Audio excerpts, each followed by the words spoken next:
Hi, I wanted to explain to you the benefits of eating low carb, high fat, or as you sometimes may hear it referred to as LCHF.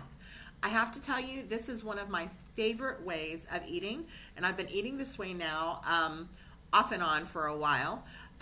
Once you get into the groove of it, you will find that you absolutely love it. And you get to have things that most other people are not having in their daily nutrition plan. So I adore it, and it's something that I honestly believe I could do forever, and not feel like I'm being deprived. So let me give you a little bit of background about the low carb, high fat way of eating, and maybe you can see if it's what you want to do. So the idea behind low carb, high fat is that you are going to actually switch how your body is burning fat by not taking in sugar, not taking in carbohydrates, or unhealthy carbohydrates, I should say. You're going to be limited on your carbohydrates, but it's healthy carbs. So we'll talk more about that in another video. But the cool thing about this is that your body will actually start to burn fat for energy. And that is really, really beneficial to you.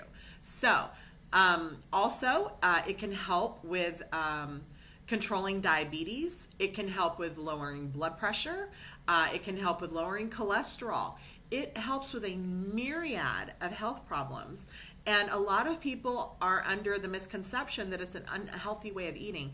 The only time it would become an unhealthy way of eating is if it's something that you only halfway committed to, and you weren't taking in healthy fats, and you were also eating too lean. So those are some things to take into consideration.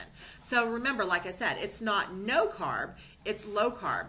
Some of the carbs that we would be eating would be high fiber vegetables and leafy greens. Okay, that's where we get our carbs from.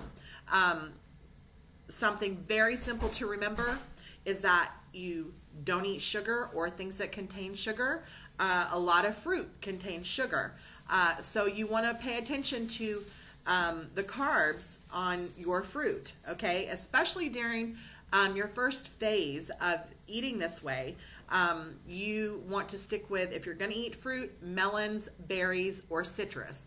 Now, when I say citrus, that would exclude oranges or tangerines, those types. It would only include limes, lemons, and grapefruit. Okay, so the lower sugar fruit, citrus. Okay, so berries, melons, citrus. So any other fruits, stay away from them in your first phase of eating like this, because they are full of sugar. And your body, while it's trying to convert over to burning fat for energy, you want to make sure that you're not confusing it by putting too much sugar in there, even if it's healthy sugar, okay? So that's one thing.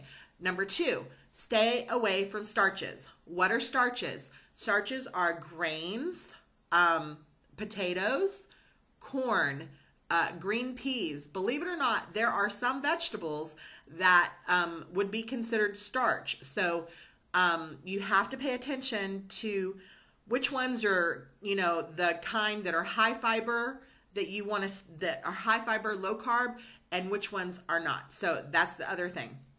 So you're not taking in sugar, you're not taking in starches, okay?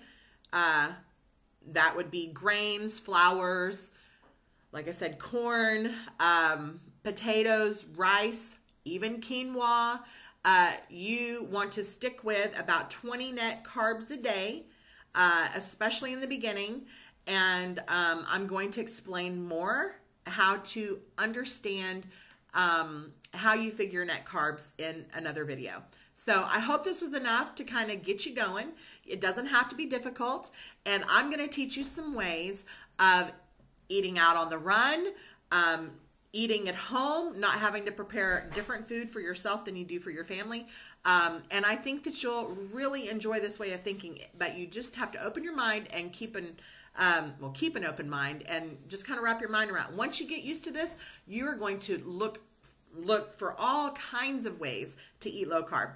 All right, be paying attention for my other videos explaining how to come up with net carbs. Have a great day.